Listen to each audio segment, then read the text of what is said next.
Hello, everyone. This is Smock with another JesterCast here, and joining me today, of course, is FourCrtJestr. How are you doing? Oh, pretty good, pretty good. Just enjoying the night. Yourself? Yeah, I'm pretty good as well.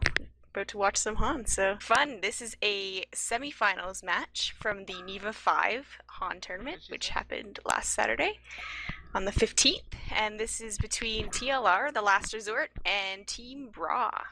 So it should be a really good match. Whoever wins this goes on to the finals and competes for a spot in that invitational that is coming up in about, I don't know, 10 weeks now, I guess.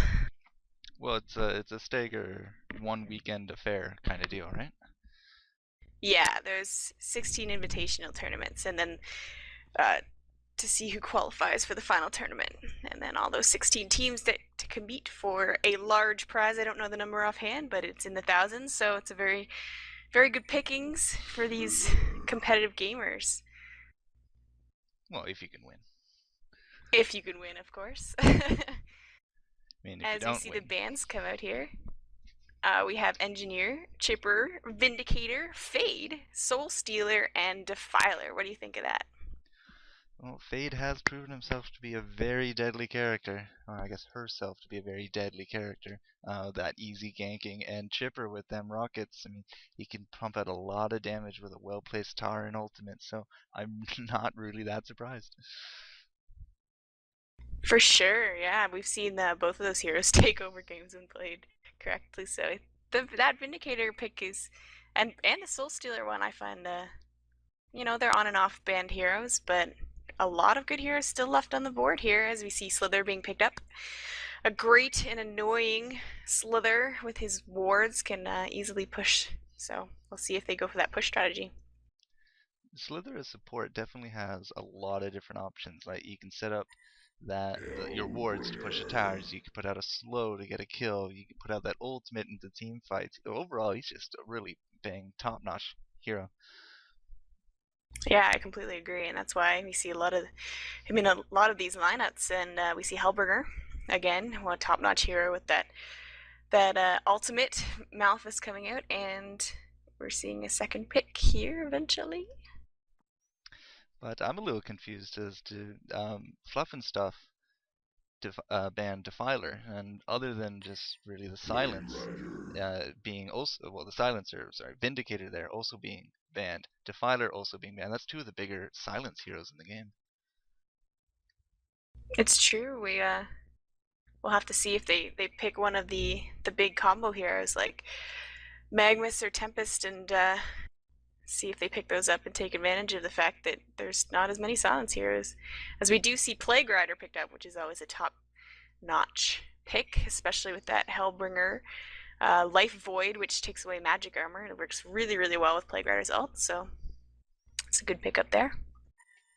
Valkyrie. Have you ever seen a Hellbringer played as carry?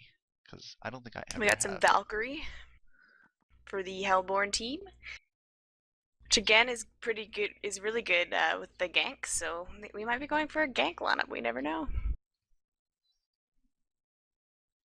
Valkyrie's arrow can prove to be a very Did I big. lose you here, Sean? Yeah, I'm still here. I was hitting the wrong button on my mouse. All right, there you go. And Corrupted Disciple is the third pick.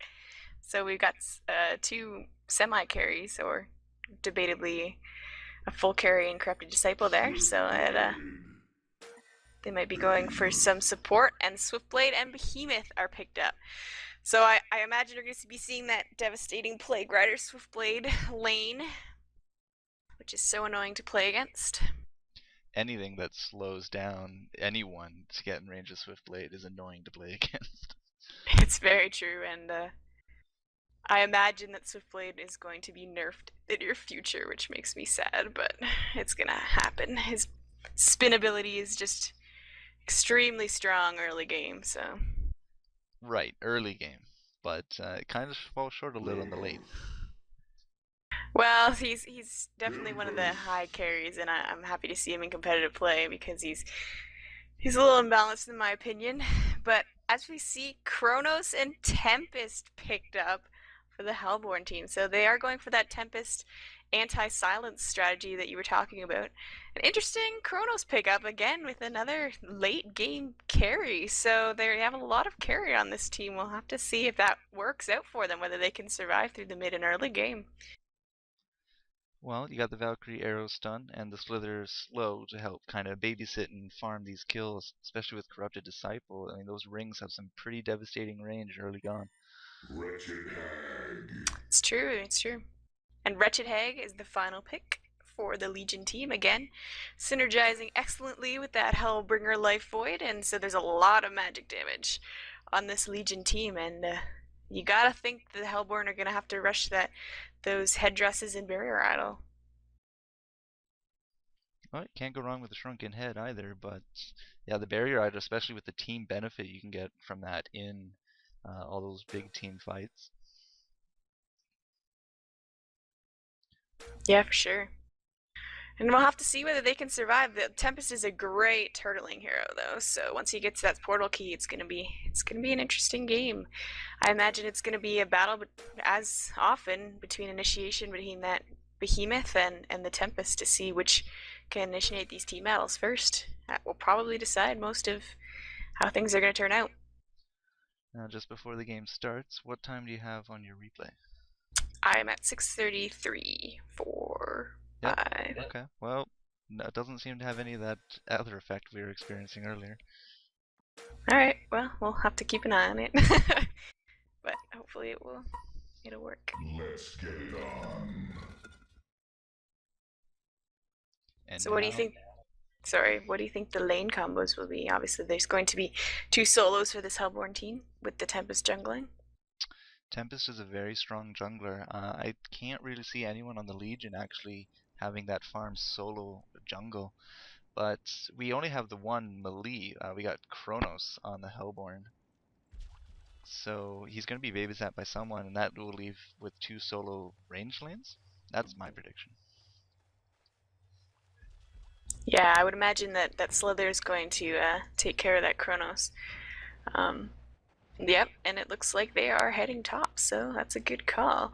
And Tempest is going to the jungle, and we're going to see Swiftblade and Plague Rider down bottom. And Behemoth is going down there too, so he might be looking to set up an early gank on these at the rune here with that spin ability. We'll have to wait and see. As I said, anything that slows and puts you in the range of that spin early game, it's very devastating and very annoying. Agreed. Yeah, you can see that they're not actually checking the rune, but you can see Pillows, one of the better Behemoth players, one of the best in the world, in my opinion, hiding in those trees there, and you can see that he can't see a lot, so I can't imagine that they're going to be able to find out he's there, and Valkyrie's going to have to be careful here or else it's going to go down.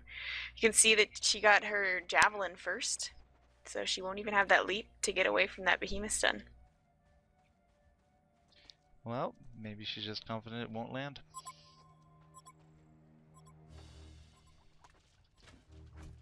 So we have pings going off at the rune.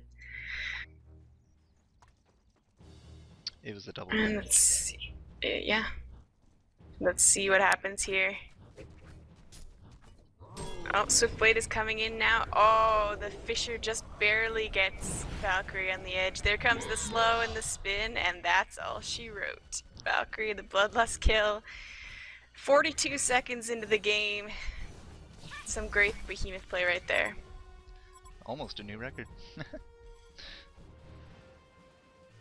You can see Tempest is actually counter-warding up top here, but they did ward in the jungle there, and he doesn't seem to be seeing that ward, so unfortunately that creep spawn is not going to spawn for him, which might slow him down a bit, so that's a good job by the Legion team, hiding that ward in the jungle there. As we see Behemoth in the middle lane, actually missing the Fisher stun on Corrupted Disciple, but Corrupted Disciple's fast enough. Behemoth's chasing him, but I can't really see without any mana he's going to be able to do anything. Corrupted Disciple giving a little pap on the way out, but Behemoth's going to head top now, I believe. Yeah, well, a missed stun is a missed stun. That's a lot of damage you're missing, and all that extra time for auto attacks. Yeah,